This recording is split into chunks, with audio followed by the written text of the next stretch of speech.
आप सभी का स्वागत है स्पार्क स्टडी यूट्यूब चैनल पर। रामबाण शो में आज हमारी छठी क्लास होने वाली है। इसके पहले 5 क्लास मैंने अपलोड कर दिया है, प्लेलिस्ट भी बना दिया है, तो आप सभी चेकआउट कर लीजिएगा। आप सभी को पता है जो ये क्लास है इसमें केवल वन लाइनर ही प्रश्न रहते हैं। टॉप 10 करेंट अफेयर्स और जीके जीएस के 20 से 30 क्वेश्चन मैं इस क्लास में शामिल किया रहता हूँ, ठीक है। इससे आपको काफ़ी ज़्यादा एग्जाम में फ़ायदा होगा। तो चलिए आज की क्लास को हम स्टार्ट करते हैं। सबसे पहले टॉप 10 करेंट अफेयर्स देख लेते हैं। पहला करंट अफेयर्स हो जाएगा, every year on 23 April world book and copyright day is celebrated across the world.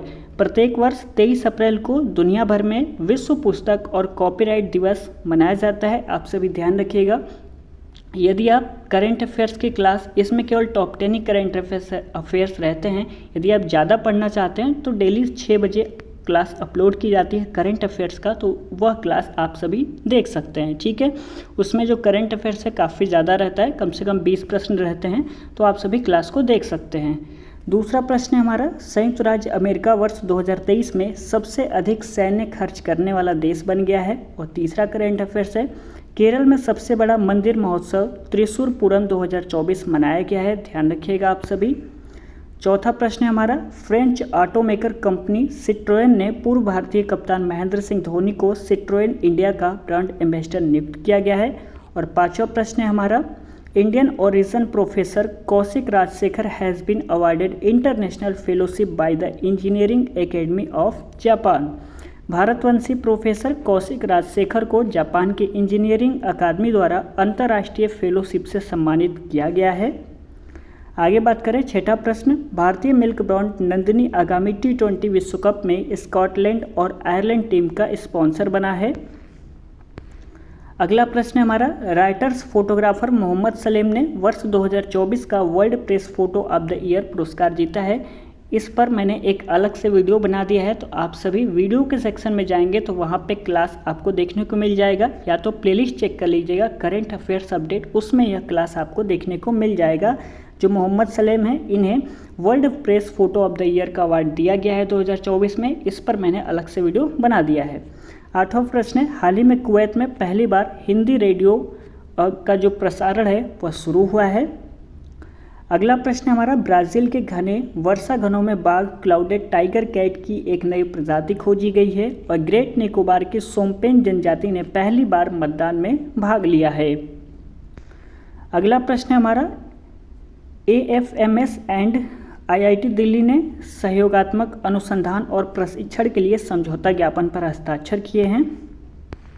अगला करंट अफेयर्स देख लेते हैं क्या कह रहा है, प्रशासनिक सुधार और लोक शिकायत विभाग ने सिविल सेवा में मानव संसाधन विकास के क्षेत्र में सहयोग के लिए कंबोडिया के सिविल सेवा मंत्रालय के साथ समझौता ज्ञापन पर हस्ताक्षर किए हैं। तो टॉप 10 जो करंट अफेयर्स है उसको मैंने डिस्कस कर लिया है। यदि आप ज़्यादा करंट अफेयर्स पढ़ना चाहते हैं तो डेली 6 बजे क्लास अपलोड की जाती है करंट अफेयर्स की, आप उसको देख सकते हैं।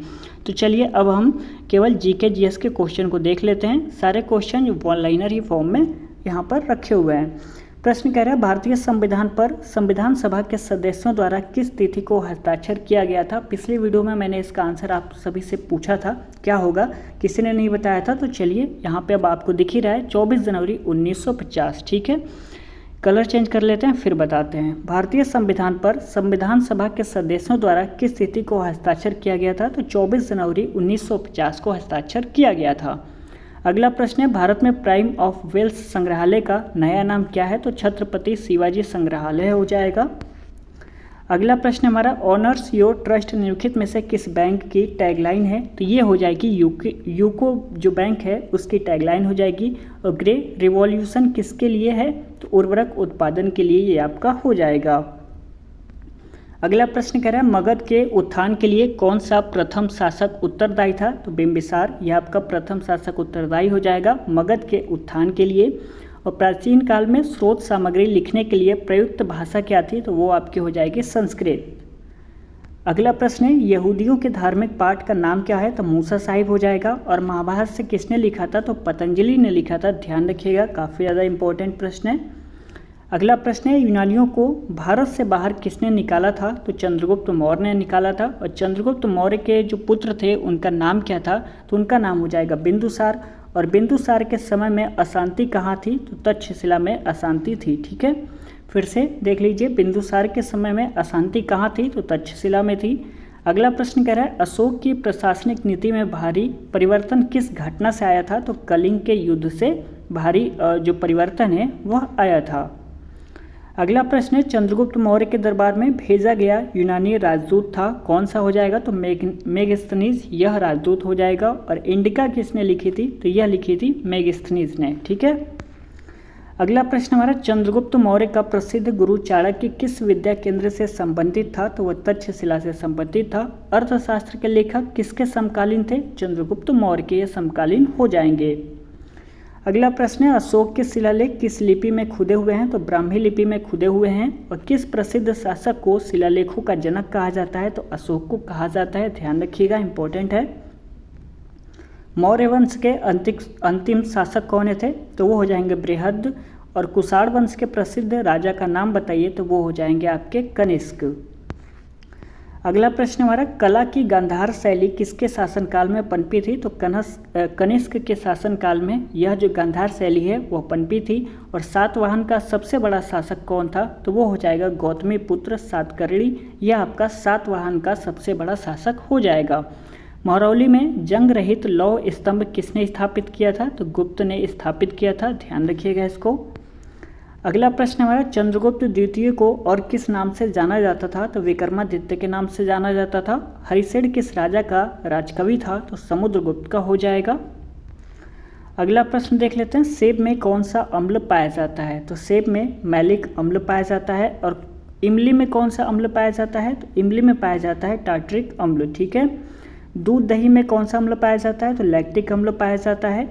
बात करें अगला प्रश्न सिरके में कौन सा अम्ल पाया जाता है, तो एसिटिक अम्ल पाया जाता है। और लाल चींटी के डंक में कौन सा अम्ल पाया जाता है, तो फार्मिक अम्ल पाया जाता है। देखिए इस क्लास में जितने भी क्वेश्चन है सभी मैंने इंपॉर्टेंट क्वेश्चन को ही इसमें शामिल किया है। तो प्लीज़ आप सभी जो इसके पहले जो क्लास अपलोड किया गया है उसको भी ज़रूर देख लीजिएगा। और जो आगे क्लास अपलोड किया जाएगा फ्यूचर में उसे भी ज़रूर देखिएगा, एग्ज़ाम में फ़ायदा ज़रूर होगा, मुझे ऐसा पूरा उम्मीद है। चलिए आगे बात कर लेते हैं। नींबू व खट्टे पदार्थों में कौन सा अम्ल पाया जाता है, तो साइट्रिक अम्ल पाया जाता है। वीडियो आपको अच्छा लग रहा है तो प्लीज़ वीडियो को लाइक कर दीजिए, आपके एक लाइक से काफ़ी ज़्यादा मोटिवेशन मिलता है और ज़्यादा अच्छे से अच्छा कंटेंट प्रोवाइड करने के लिए। तो प्लीज़ आप सभी एक लाइक तो कर ही सकते हैं। अगला प्रश्न कह रहा है टमाटर के बीज में कौन सा अम्ल पाया जाता है, तो ऑक्सैलिक अम्ल पाया जाता है। चलिए अगला प्रश्न कह रहा है किडनी की पथरी को क्या कहते हैं, तो कैल्शियम ऑक्सलेट कहते हैं। ठीक है, अगला प्रश्न कह रहा है प्रोटीन पाचक में कौन सा अम्ल सहयोगी होता है, तो हाइड्रोक्लोरिक अम्ल यह आपका सहयोगी हो जाएगा। और साइलेंट वैली कहाँ पर स्थित है, इंपॉर्टेंट है, तो वो आपका हो जाएगा केरल में स्थित हो जाएगा। तो आज के क्लास में बस इतना ही।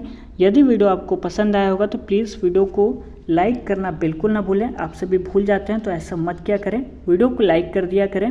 अपने दोस्तों में आप सभी इस वीडियो को शेयर कर सकते हैं व्हाट्सएप टेलीग्राम ग्रुप पे, जहाँ भी स्टडी ग्रुप ज्वाइन किया है वहाँ पर इस वीडियो को आप सभी शेयर कर सकते हैं। कमेंट करके ज़रूर बताइएगा कि आपको वीडियो यह कैसा लगा। कुछ पूछना है तो भी आप कमेंट कर सकते हैं। चैनल को सब्सक्राइब करना बिल्कुल ना भूलें, यहाँ पर आपको ऐसे वीडियोज़ डेली मिलते रहते हैं। करंट अफेयर्स यदि आप ज़्यादा पढ़ना चाहते हैं तो डेली 6 AM पर अपलोड की जाती है क्लास, आप वहाँ पे क्लास को देख सकते हैं। ठीक है, तो चलिए मिलते हैं अगले क्लास में, तब तक के लिए बहुत बहुत धन्यवाद।